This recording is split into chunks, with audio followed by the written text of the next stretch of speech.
I'm joined now here on Giant Steps with the incredibly talented Matthew Halsall. How are you today, sir? Yeah, good, thanks. Yeah.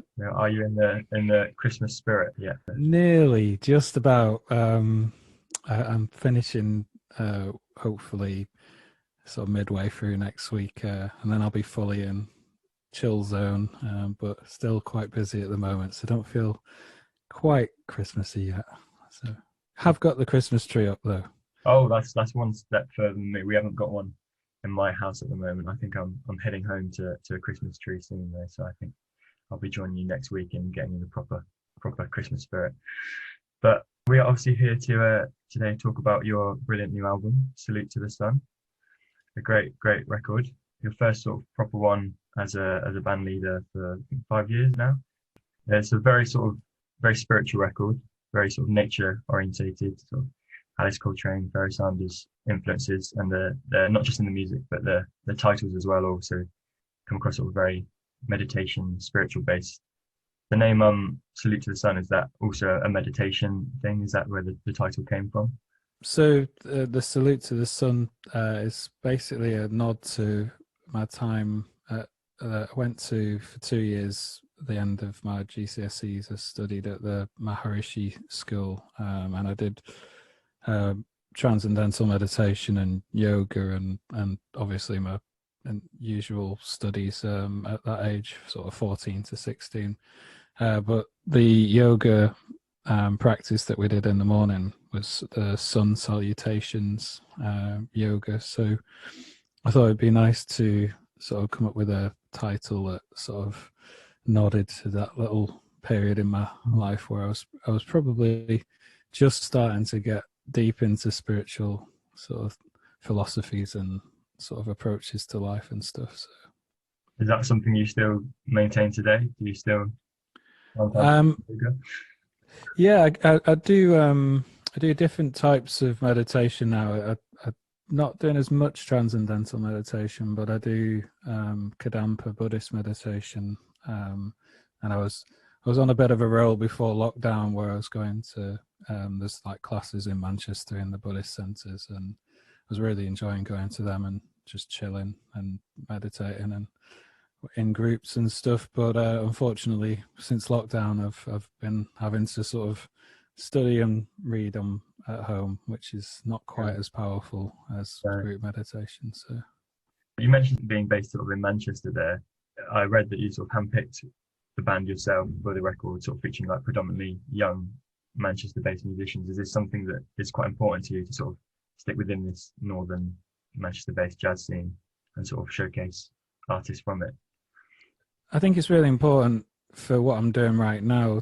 Most of my bands have been based in Manchester, and I do a lot of gigs in Manchester. I have a residency, Yes, in Manchester every month, and I think that it was important to have a sense of kind of being able to keep the stress levels nice and relaxed, and work with people within the community that I'm living in.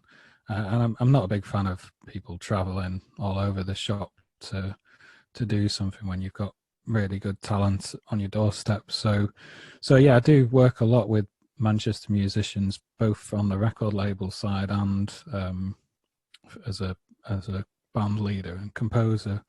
And it's really nice. I mean, Manchester's got so many sort of musical institutions like Chetham's and the Royal Northern College of Music, and there's so many different music courses that you can study that there's a massive amount of wicked musicians from all sort of genres and stuff. So it seems like the logical thing to do. And I love living in Manchester. It's a really beautiful city for me to work, and I feel very relaxed and inspired.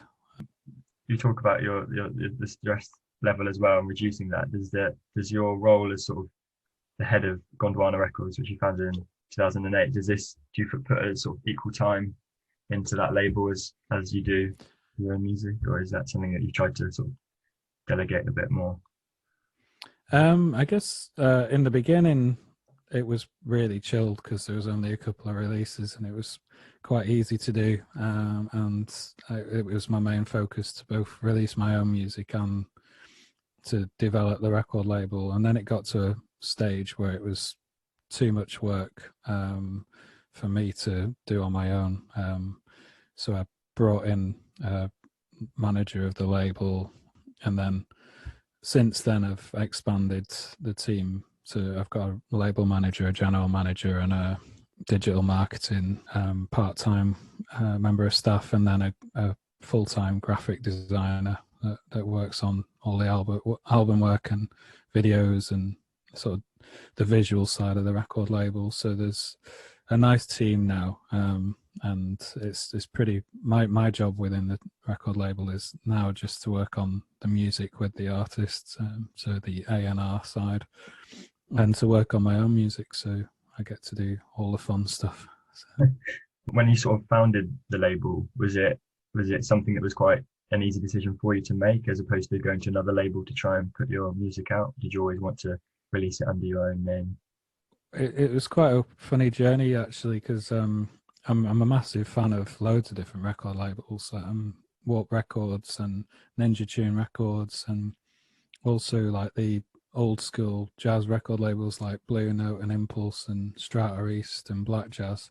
And I think that I was sort of torn, because half of me would have liked to have been on another label, and the other half wanted to do something my own sort of journey and to sign lots of artists and collaborate with lots of artists myself. So I think that because my music didn't really suit any of those record labels at the time that I was putting it out, and I just thought I'll set up my own record label. But there's certainly a lot of labels I really respect, and I've drawn a lot of inspiration from a lot of brilliant independent record labels, contemporary ones.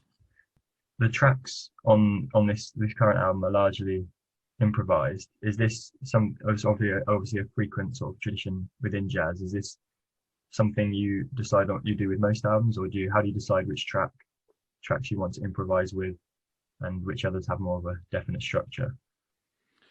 Well, I mean, I compose loads and loads of music, like pretty much every day, and some of the music's really composed and like a full composition, and some of it's maybe 50-60% composed, and some of it's totally uncomposed, or just an idea and a direction for a song. So it depends on what's missing.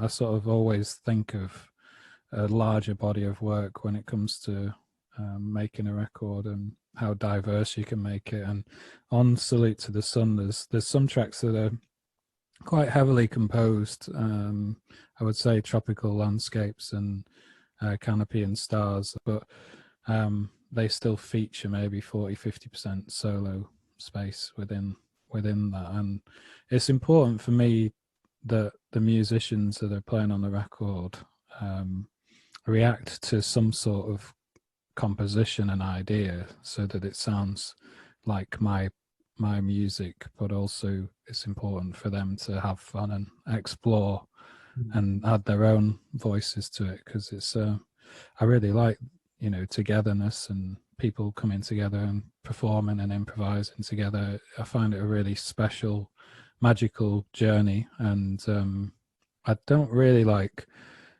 making records on my own that much. I've composed loads of solo albums where I haven't released many of them. In fact, I haven't released any of them.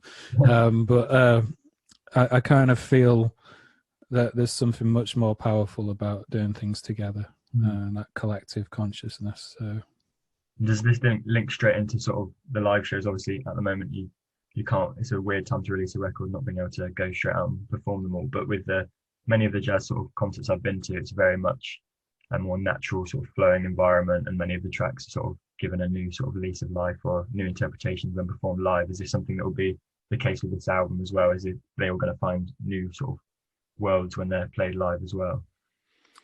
Yeah, I mean, definitely. We've done a couple of run throughs of, like, we've done a couple of live sessions and a couple of BBC things, and we're preparing for a charity live stream event.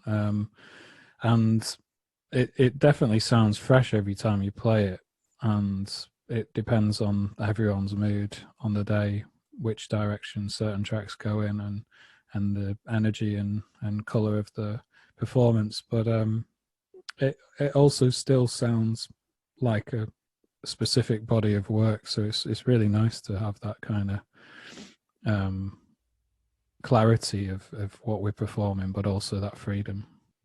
How does that compare to performing at, say, like a festival? I just saw that you recently announced amongst many other great artists to play at the We Out Here festival in August. And sort of, what is your relationship with playing this kind of music at a festival as opposed to sort of a session for the BBC or something, as you were mentioning? Is it a different being outside? Maybe does that impact it, or new people that might not have heard your music? Um, I it's I kind of with festivals, I know that there's a lot of artists really sort of convince themselves that they need to change and adapt to a festival environment, and everything has to be really high energy and super pumped up, get everyone dancing. But for me, certainly, I've always liked bands that just play how they are on the record, when they put touring and stuff, and be honest to, and I've always tried to perform the music consistently and maintain a style.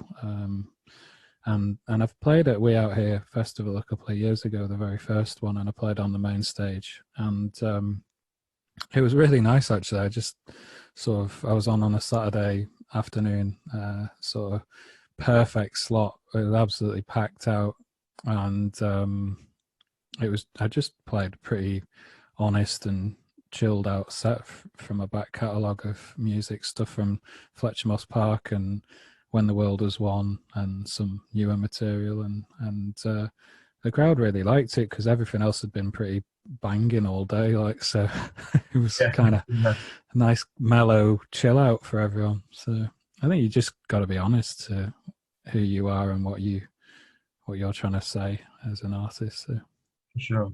Well, I'll be heading to that festival in August, so I'll be very much looking forward to seeing you play. yeah.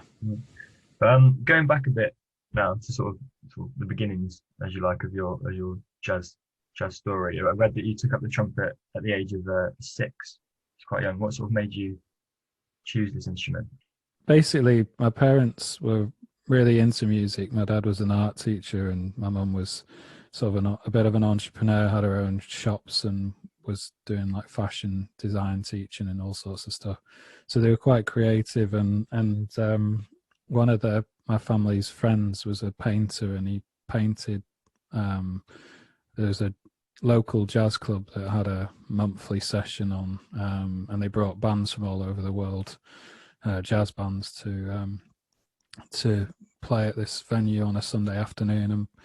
And my dad's friend would paint all the bands, and they started taking me and my brothers down, and my grandparents actually went as well, when I was really, really young, and I just loved it. I mean, I even at 6 years old, or 5 years old, I immediately knew that there was a connection there. It was a feeling, and a desire to be involved in that type of music, and to play the trumpet in particular. I really like the characters and the solos within the music. I remember specifically tunes like A Night in Tunisia, and Milestones, and Duke Ellington tunes as well, like lots of beautiful, really well written big band arrangements of those tunes, and super high energy with the drum solos and stuff, a lot of Buddy Rich stuff. And I just felt an immediate connection to that, even though I was 6. It wasn't like an intellectual conversation with my parents. It was just, I really like this environment, and I'm really happy in it, and I want to sort of study it. And then later on, after a couple, like 4 years of studying, 5 years of studying, I was starting to play in jazz big bands and orchestras and brass bands, and actually ended up playing in one of the bands that I'd seen when I was 6 years old. Oh, When I wow. was about 13 years old, I got in that quickly because I was that into it. I think it was an honest connection and a passion, and then yeah, by the time I was sort of 15, 16, I was doing the bulk of the trumpet solos within that band, and then started my own bands and stuff. So it was just a really nice journey. I mean, everything out of school like that I was doing, I was 100% into it. Like school was a bit of a, for me, it was a bit of a slow drag. Yeah. But everything else, I was just digging totally. You mentioned there as well your family being sort of a musical family and sort of introducing it to you. Was it? I see your brother also co-produced this album. Is it still very much something important to you in your music and keeping your family within it? Yeah, I mean, my family, my eldest brother Jonathan also played saxophone, and he's really into music. He's also a super brainy kind of aeronautical engineer. That's funny. I But also have an older brother who's a very brainy saxophone player. yeah, I think it comes with the territory or something. But and then my middle brother, he's Daniel is he works for the record label as the sort of head of visual graphic design, and he's been working with me most of my life, and we've shared the same passion for music and really into the same sort of records and stuff. But when you put both our record collections together, it's pretty freaky how kind of close our taste is and stuff. So he's really important in not just the sort of visual side of the record label, but he's helped me with the sort of A&R big decisions on signings, and he worked with me on a couple of film. I've done some film scores a while ago, and he worked on them with me, and we just get on. It's dead easy to work with him, and there's no one more honest than your family, and if they've got a similar taste, then you're on a winning trajectory because they just don't hold back. My brother's very brutal with what he thinks, and I like that. I think that composers and musicians should be open to not just the nice positives, but like criticism, and take it from people that you trust. Find people and really get honest opinions is important. So Definitely, that's good. You've got that port of call to refer to. Something I or like to ask guests, quite a sort of a standard jazz question as it may be, is if you had to recommend one track to someone, sort of introduce them to the world of jazz, sort of what would you choose? It could be something, maybe one of the songs you heard when you went to the jazz clubs as a youngster, or something new in lockdown, perhaps. What's something you've been returning? God, I mean, there's so many, but I would say Alice Coltrane's Journey in Satchidananda is one of the ones that really, when I was studying meditation and sort of Eastern spiritual philosophy, and I discovered that record at a similar time, that was like a huge game changer for me. It really helped me with my direction, and it's just a beautiful, chilled out album, and that's the title track, and it's got Pharoah Sanders on it, Alice Coltrane, and so many brilliant musicians on that record. It's definitely one of my favorites. Yeah, same as mine. I actually played that on my first ever radio show. That track was on there as well. It's a great song. I think you could do a double bill with your cover of it as well. Yeah. But yeah, that is a great one. I'll play that later on in the show as well. But finally, your track Tropical Landscapes from the album is actually in my top 10 jazz tracks of the year. I'm doing a special top 10 countdown on today's show, and Oh, nice. it's a beautiful track. And I read it was inspired by paintings of Henry Rousseau and Peter Doig.